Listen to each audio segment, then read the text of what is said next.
as mentioned, a bit of my background. I'm a startup founder at heart, and I've started a bunch of companies. I'm best known for one that I started and sold in 10 months for $40 million. But I haven't quite worked out the formula to do that every year yet. And since then, I've been a bit of an angel investor. So I made 116 different angel investments. And I started to notice something, that the companies that succeeded had something common about them. And it was about their ability to uncover insights and install them into the team and take action in the correct and appropriate ways. Now, I've had a lot of experience doing this in startups, but I've had very, very little experience doing this in very big corporate situations, except for when my company got acquired.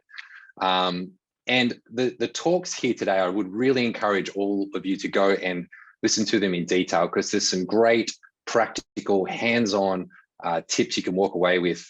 And what I want to kind of do today is I'm going to dig in and just ask a couple of questions of the speakers one by one. And then when I ask you like what's something about it, start with who you are and what's going on. But I think let's just dig straight into it. I won't do the intros with everyone up front. Let's just do the intros as we do the questions around. So Timo, I watched your talk first. And you make this really interesting point about what I call the Goldilocks of constraints. You know, you kind of don't want too many constraints, and you don't want none. And the benefit of doing that is that you get this kind of magical kind of creativity that comes out of the team. Why do you think creativity is so important in a product team? And how do you balance that with them actually following the insights and data that's coming in from research? So creativity versus research. Why is it important? But maybe first of all, who you are and where you're from. All right, thanks, Dean. Really nice to be here. So my name's Timo. I'm based in Melbourne, originally from Holland, and then came to Melbourne via quite some time in the UK. I'm based in Richmond, so I'm based on Wurundjeri country or land. So I'd just like to pay my respect to their elders, past, present, and emerging. So to get to your question, within the context, obviously, I try to instill this in our teams at Seek as well, but I've seen this all over. And I think where the creativity that we really want to harness in our teams is really important is that, firstly, there's a reason why those people are hired, right? So we all work with fantastically capable and talented people. And typically the people that work in a product team are the ones that are closest to the technology, closest to the product, and closest to the customer. So they really get a lot of the nuances, and they really live their product and their customers' journeys every day. And so there's a lot of creativity that you can unlock by getting their perspective on how best to solve the problems. And where I think this Goldilocks idea comes from is that giving the teams that kind of context and saying, this is where we believe the company's headed, this is how we believe your team fits in, and largely this is kind of the problem that we want you to solve, kind of stops teams from kind of veering too far off course, which can be really a really negative experience for two reasons. So one is, if you don't have those constraints, you can kind of get a bit of analysis paralysis, where you've got so many options that it's really hard to choose what to do. And the other thing is that it can kind of create this false idea of autonomy. So you can end up somewhere that wasn't really intended and is kind of outside of what the company is trying to achieve. And that's probably the most disempowering experience. If you feel like you had this freedom to go run off and explore somewhere, and then you end up somewhere you're quite excited about, but then the rest of the business isn't. And so I think you gave a great example in your talk of when you were doing a corporate hackathon, and that exactly happened. Maybe you could tell people that story in case they haven't seen it. Sure. So this is probably one of the best experiences of my career, but it was an absolute kind of failure from a startup point of view. So I worked for this company that wanted to diversify, and they were keen to create this environment where we could start up new businesses internally, but we'd never done this before. So there were hidden constraints that people weren't even really aware of. And so I'll go into a lot more detail in the talk. So I encourage people to watch that for the full story, and I don't want to take up too much time. But basically, we ended up going somewhere really exciting that was completely outside of the company's core competencies, and that had a much longer path to profitability that probably an angel investor like yourself would maybe have been kind of interested in, but within our corporate constraints really didn't work. So it turned out that there were these constraints around how quickly does this thing need to at least prove that it can make money? How closely does it need to align to what we do really well as a business so we can give ourselves this unfair advantage? And I think that was a really good example of those constraints not even existing, but I kind of, in retrospect, one of the main things I would have done differently is spend a lot more time up front, kind of digging deeper to uncover some of those constraints before we started doing anything. I think that's a great takeaway, that if your work, our habit is to go talk to customers to understand their problems and needs and things. But in a corporate, you forget to go and interview the stakeholders to understand them. They're kind of like an important factor in a bigger corporate environment, I think. And that was a good takeaway for me. I might switch gears to Anthony now. I was looking at your talk, and you tell this story of in Westpac, a girl who messed up her credit card. So she messed up her credit score by applying for a bunch of credit cards and was just emotionally distraught because she couldn't get any loans. You mentioned that this emotion was so important to convey to the product team. In a company as big as Westpac, how do you do that? Like, how practically did you just bring her in and make her cry, or like, how did you kind of? You're muted, by the way, Anthony. So, yeah, how did you kind of bring it into the team? Well, thanks for the question. My name's Anthea. I'm based here in Sydney, Australia. I'm originally from Greece, and I moved here around 5 years ago from the United States. In Westpac, I'm focusing more on basically uncovering, to your point, Dean, people's behavior and pain points in financial services, and then bringing those insights within the organization so that we can basically develop services that are with other specialists with the organization that are speaking to those core customer needs. So to answer your question, those interviews basically just reveal so many deep insights about people and how they go about their finances. And they're so emotionally, these things are really emotionally connected to their everyday lives. So the only way that we can actually bring those in is to tell the stories of people. So that's a fundamental way of actually kind of getting people within the organization that don't necessarily have access to speak to these people and bring those insights that actually ground us in reality. Because when we are in a large organization, we tend to do the work that we do every single day, but we don't necessarily have insights into what people are doing every day. So that was the key important key way to actually do you practically use any tools, or is it just sit and watch a video of the interview or anything that kind of distills it for people? No, so because we're bound by ethics, we do not basically disclose people's real information for confidentiality purposes. So the way we do that is we actually write stories, hide their names, but really just focus on where people are at, what they were trying to do, what the emotion was like, and those are the type of stories that we actually bring in and convey back to the business. There was a part of your talk that really opened my mind up to the complexity of building a product inside something like Westpac, and that was you told the story of all the different personas that might go and buy a credit card or sign up for a credit card, and just how does a company deal with that? It's one product, but you've got 20 different ways of people coming into that same product. How do you deal with that complexity? And I mean, it's probably, you should go and listen to Anthea's talk, but it's if you could give a little takeaway for people that are suffering with this kind of complexity in a big corporate, what do you think they could do? Yeah, so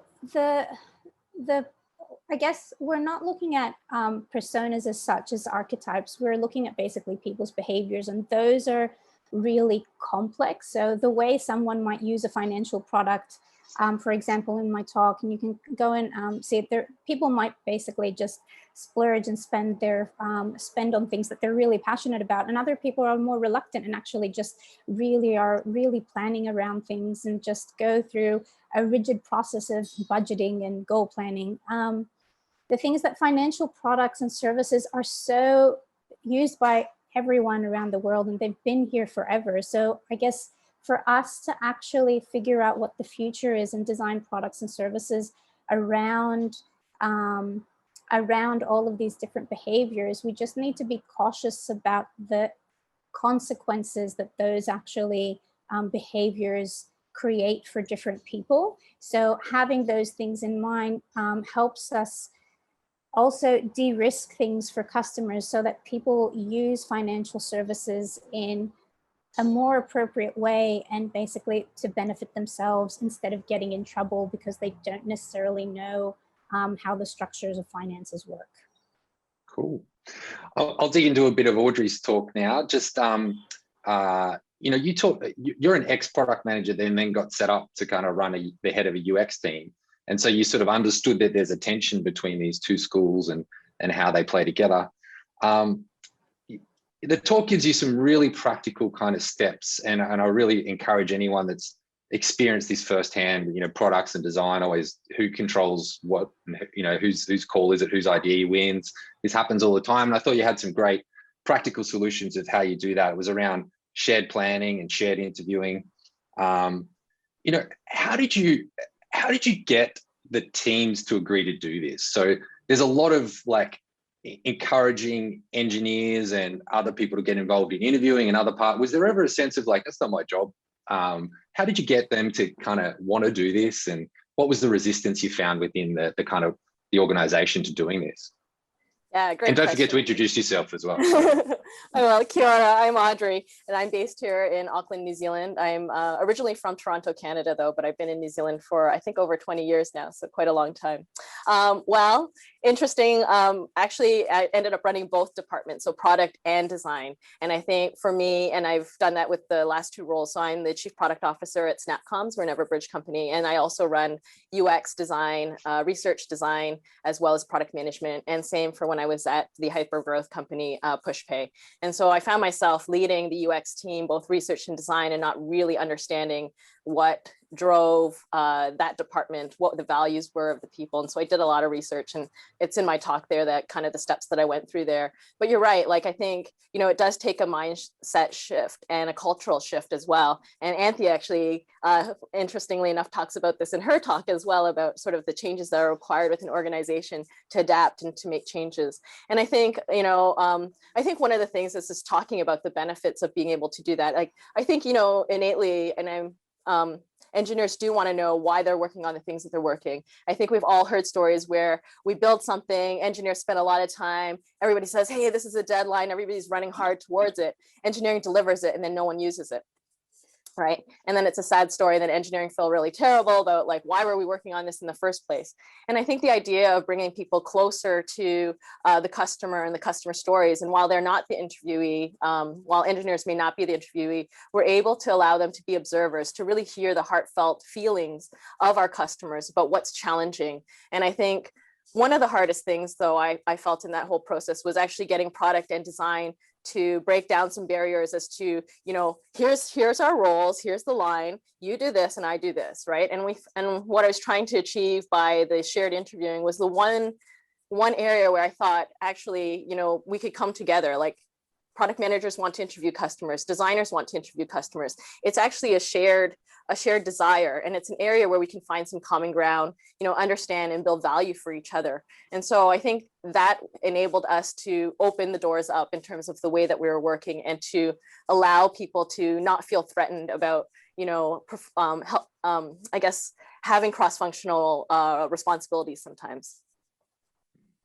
It's some really good practical tips. I again encourage you all to get in there and think. The question kind of to the group, it's probably bouncing off what you just brought up, Audrey, though, but it's all of the things that you suggested in your talks involve getting people closer to the problem, giving more context, empowering product teams, as we see and read about.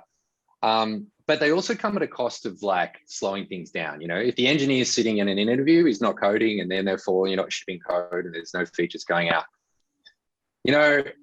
I've been on both sides of the camp. I've been in the product team that's telling the CEO to bugger off because it's worthwhile, and I've also been the person cracking the whip, going, "You guys need to ship some stuff more." How do you deal with convincing people that it's worthwhile doing? how do you prove it? What's the proof point that you go, well, this will work out better? Well, I Anyone? believe it. I'll start. Well, I believe in this sometimes. I mean, not everything needs to slow down, right? But I think sometimes there is that slow down to go faster. And I do believe that it is important to measure, right? And one of the values that I see in engineering, not necessarily going to every single interview, but actually listening to some of those interviews, is the fact that they build context. And it actually allows them and empowers actually engineering to think of better ways to build product. Like we do a lot of co-design, and we bring engineers into co-design so that they can have their voice heard as to how to solve different problems with us. And I think measurement is a really positive way to look at it. Like I say in my talk that one of my design friends, Jasmine Wilkinson, she said to me, Audrey, we can build the most usable wrong thing. And, I think that's true of anything. When people don't have the right context, they can go about designing something either from a technical architectural standpoint or from a UX standpoint that could be quite wrong because they didn't know what the context of what we were trying to ultimately achieve was, or what the direction is. So I definitely think that thinking about what your measures are, thinking about your iteration process, I think those are ways that can help you actually not necessarily feel the need. Like there might be an initial feeling of slowdown because we're incorporating some new things, but ultimately I think you'll end up finding that your cycle time improves over time because the decision cycles are quicker. Yeah, anyone else I think that's exactly right. So building the wrong thing really fast doesn't really help that much. That's one part. And I think actually empowering teams, although there is a bit of investment up front, there was actually a question about this for the previous panel that I think was very similar. If you don't do that and you don't kind of give that kind of context and guidance up front, what you can end up with, especially in a corporate environment, is that you kind of have to ask permission for everything that you then want to do, because it's not quite clear where the boundaries are of where you're kind of free. And that is the slowest thing that can happen. If every time that you come up with something, you go, okay, now I need to go get sign off from a bunch of execs that we can go over here because we found something. That is actually a much slower way of doing it. So I think sharing that context and allowing people to, I guess, focus on the outcome rather than the output. So even if your output could be less, but if the output is not having the intended impact, then that still doesn't really help. And so that's where I think the trade-off might be might almost be a false one, where the trade-off might be speed of building something versus speed of achieving something. I've got a bit of a different question for you, Anthea. It's like I work with a lot of startups, and I'm always telling them, there's that old saying, startups don't die of starvation, they die of indigestion by trying to do too much at any one time. And when you think about a bank, it's no one product, it's like 100 different products. And how do you guys ever decide to say no to things? Is there ever a time when you go, that's not our core competence, it's not our focus? Because it seems that you've got products for different people at different stages and different ages. And then, yes, we'll do not credit cards, but finance and apps and leasing. And it's kind of like, wow, where does it end? And how do you ever say no to stuff? Or do you? Well, that's a very good question. It is hard. I'm not going to say that that's an easy challenge. And it's a challenge within the organization to say yes to things that we're really good at and no to things that we're not.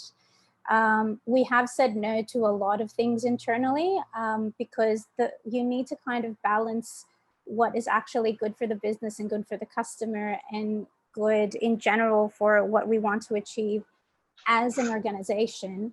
But I think what has helped us make decisions are basically guided through the new organizational change, because Westpac is going through a service transformation at the moment.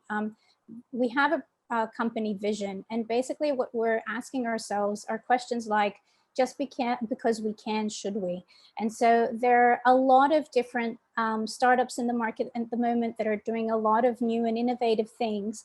But for us, it might not be, and it might be adjacent to our business, but it doesn't mean that we would take on actually doing that type of service, because it's not something that we would want to basically release to people. I guess the key thing about saying no to things within the business, we have so many different departments and so many projects that actually bubble up. And so a lot of people actually want to do the best thing and actually reach our customers and do a lot of innovative work.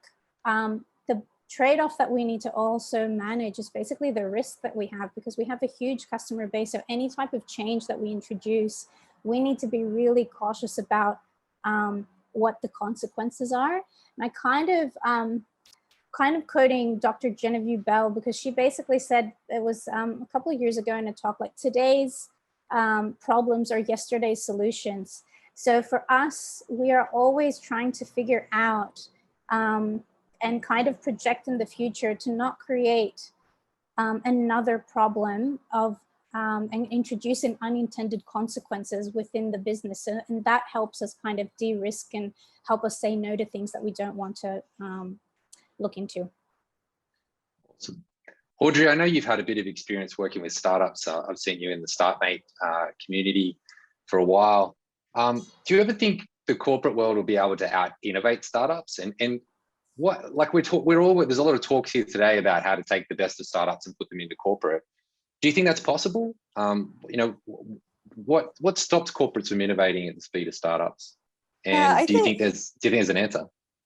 Yeah, I guess that's a hard question. And I think, like, you know, as Anthea was just talking about, she had some really great points around approach, culture, and structure. But I think we have seen in some corporates, you know, where they have made some big changes. So we have that idea of the 2 pizza-sized teams, and that came from Amazon, for example.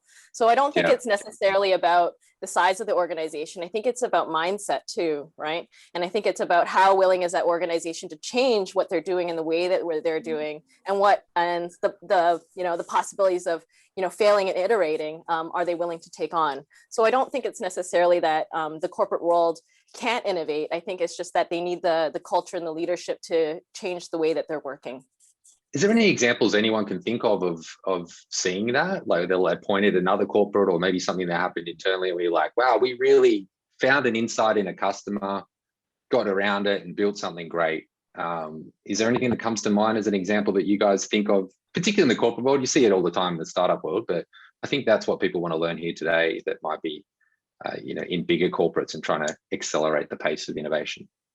Yeah, I think it's interesting because it also depends what we mean by innovation, right? I'm going to out myself here as a Clayton Christensen fan, but there is a difference between disruptive and sustaining innovation. So sustaining innovation makes things better along the lines that people are already competing on. And if you look at what corporates can take from startups there, it's things like new technologies that make things go faster, or a slightly different way of doing things. So something that I noticed where in the fintech world in London, for example, is that when Monzo came along, which was like this completely digital first bank that just had their app, and everything was like much more instantaneous as a consumer. Within a year, most of the big banks had adapted their services to match that. So they were a real catalyst for innovation. And so I think this is where startups are incredibly valuable to corporates as well, because they kind of push the corporate along, and they kind of like shape, but it's very hard to compete on that basis. The other side, disruptive innovation, becomes much more of and that's usually more based on the business model than purely a technology. And it's taking a completely different approach that actually makes it impossible for the corporate to do the right thing in the short term by competing. And so there's lots of, read the Innovators Dilemma, there's lots of examples of this, but it's basically things like disrupting the market from below. And so you kind of do something that actually takes a corporate's least profitable customers away. And so for a while, actually profitability per customer goes up. And so the corporate doesn't really notice it until you've moved up into that space. And I think that is the part where traditionally, I mean, look at the difference in any of the top 500 companies in the world now compared to what they were 20 years ago. Like that's where the quick change really seems to happen. And that is a really hard part, because it really requires a company to either create the space internally. And I've tried to do this in a company. It's really hard to do something completely different inside an existing organization, or really have that true long-term view to understand this is where the market's going, and we need to take a hit in the next couple of years in order to really make sure that our business is sustainable. That's a part that's probably the hardest for any company to play into. I'm going to ask a final question, and I just want to give the audience a reminder to come in with some questions for the panel. So send them in, I think via Slack is the plan. But my final sort of question to the group is, and it'll give us an insight into the way that your organizations have worked and how you've practically implemented even some of the things that you've said in your talks. What do you think is like the hardest product decision you've made recently? And how did you kind of resolve it? What was the context, and maybe what was the outcome if you've already got there so far? I thought I'd finish on a nice easy question, but I think it would be interesting for us to get inside the heads of some experts like you to sort of see a situation, a real world example, and then how you dealt with it. What was the input, the insight from the customer, and how did you make a hard product decision? Who wants to go first? Nobody. Can you think of maybe an example of a feature that was released recently and reverse engineer that? Maybe that would be interesting. So something that you did that changed the product, and kind of how that came to be. I can think of an example that's kind of, it's interesting to me because it kind of clashes with some of the stuff that I talk about in my talk. And it was actually where we had a team that was set up with a quite clear outcome of what they were trying to drive. So they were working on one of our products on the hire side, and the main thing that they were trying to drive was increase adoption from smaller organizations, so SMEs and smaller corporates, because their core product already had quite strong adoption among like enterprise and recruiter customers. And so they were doing some great discovery work to try and figure out what are the things that we could do here that would really move the dial. But in the meantime, I guess the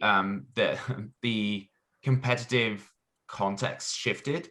And so there was kind of a two-pronged an opportunity and a threat there, that suddenly we were getting a lot more insight from our sales teams that there might be a big commercial opportunity on the recruiter side that we weren't really taking advantage of. And at the same time, we could see some of our competitors starting to move in that direction. So there was both some real opportunity, some real kind of space to innovate there, but at the same time also a threat that we could be losing at that level and could be too late. And so the really tough thing there was to get a team that was getting a lot of momentum, that were making great progress within the constraints that they've been given, to say, actually, the context has shifted. And so because of that, we'd love you to park all of the great stuff that you've come up with now. And we really need you to go and focus over here. And that's quite a hard thing, because it does feel to an extent a bit disempowering to teams. But at the same time, this is the thing where the top-down guidance in a business does need to come sometimes, to say, this was the context, but now the context has shifted. This is the new context, and still give them enough space to, within that new context, then do their thing again and go back on that discovery journey to figure out how best to solve that. But that was probably one of the harder decisions, especially with a team that was really gaining some really good momentum. I just want to check in, Jovi, is there any questions that are coming in from the audience so we could ask the panel before maybe ask for some final thoughts from the panel on how they could, some tips they could give to the audience on best practice in product? Not so far. I think that the audience is a little shy this time around. I'm asking all the hard questions. So is there anything that you could walk away and give the audience, maybe from a Westpac perspective, and then from a SnapComms perspective, something that you think you could give them that they would walk away with, where they'd be like, well, that's an interesting insight. It could be a tool you use, a way you've shared insights across a company. Something practical would be ideal. A way that people have shared insights and kind of got something out of it. For instance, there's a tool that I use with startups called Dovetail. So I use that a lot to kind of capture video, and it records and transcribes it. I then kind of use that to sort of pull the insights out, and that's a way we share those across the different cross-functional teams. I actually like Audrey's way of doing it better, where they kind of get involved in it, because then they're sort of more hands-on. So I'm going to take that and run with that. So that's an example of how I've took something that Audrey talked about, and I'm going to change the way I do things. Is there any other kind of practical tips like that? Yeah, so I guess with the talk that I've been focusing on journey maps, people use that as a tool. There is an online tool you can use, Smaply, but I guess for me and the team that I work with, we basically use whatever tool is available to communicate the information in a compelling way. The key thing, I guess, that I would want to leave the audience with is it is hard to actually innovate within a large organization, and it's hard to keep the focus of different teams because there's so many different teams looking at very different areas of the business. So designers and engineers within the organization, if they can team up and basically have one voice and be able to communicate the outcomes that we want to achieve and continue to do so, because it needs basically ownership, but it needs people to do it again and again and again to actually get the message through. It's the only way to basically change the mindsets and change the culture and change how we work, because that's in a large organization, you're relying on multiple people and multiple different minds to actually operate in a very focused way to actually achieve the outcomes that we want. So there's no silver bullet that actually helps you do that. It's just constantly advocating for the right things and for the right outcomes. There's one quick question just before we wrap up from Hannes. It says, how do you provide visibility of a well-developed, clear vision in a growing business where silos start to open and not everyone is on the same boat? Anyone want to take that one? So how do you get vision across different silos where people are like focused on one area? I'd probably say don't have silos, number one. Reorganize your company so that it's actually aligned with the customer and not with the way that you do business. That's fundamentally, if you're stuck with that, what do you do to get around it? Look at Sony and see how they failed by having silos. But yeah, I think you can start in a small way though. Like I think teams, like at any level, I mean, maybe you can't change things from an organizational structural level, but I think you can change things from a team level. And I'm a real advocate of a first team. And a first team isn't like all product managers being the first team and all designers being the first team. It's about the first team that I'm on is the engineering team, the designers, the other PMs that I'm working with. We're driving towards a goal. And that's my first team. And it should be the cross-functional team that is the first team, and that could extend out to product marketing as well, because you really should be thinking about that end to end. And I think it's important that you start looking at it as a first team. And I think when we look at vision, I think it's really important that you take some steps to getting there, right? Like one, talk about the directionally where we're headed. You know, what does this quarter look like then to help us get there? What are the milestones we sort of think along the way that will be there? It might not be exact, but what are the things that we think will help us get to, you know, that future horizon? And then what are we working on this quarter that contributes to that? And how does it contribute? I think one of the things that I'm a big advocate of is that people on product teams, product designers and engineers should be better storytellers. We're not very good at taking people on a journey necessarily of why we're working on the things that we're working and how will impact our, you know, our objectives. And in my talk, I talk a little bit about Lean Canvas, and it's not necessarily Lean Canvas itself, but I really like it as a framework for storytelling. And the reason why is because you have to clearly define what the problem is that you're solving for the customer. Who's the customer that you have in mind? You know, how are you going to measure it? How are you going to go to market with it? What's the channels? What do you think the cost is going to be for you? And what's the revenue? And that revenue doesn't necessarily need to be more sales. It could be actually, we're going to reduce churn, or we're going to reduce the support tickets that are coming through on this particular issue. There could be a number of ways to be measuring the impact of business. But I think when you can look at that holistically as a team, it's kind of like the story on a page, right? It's the story of your product, of the why you're working on the thing on a page. And I think it's really helpful in aligning the team around where you're headed and what you're doing.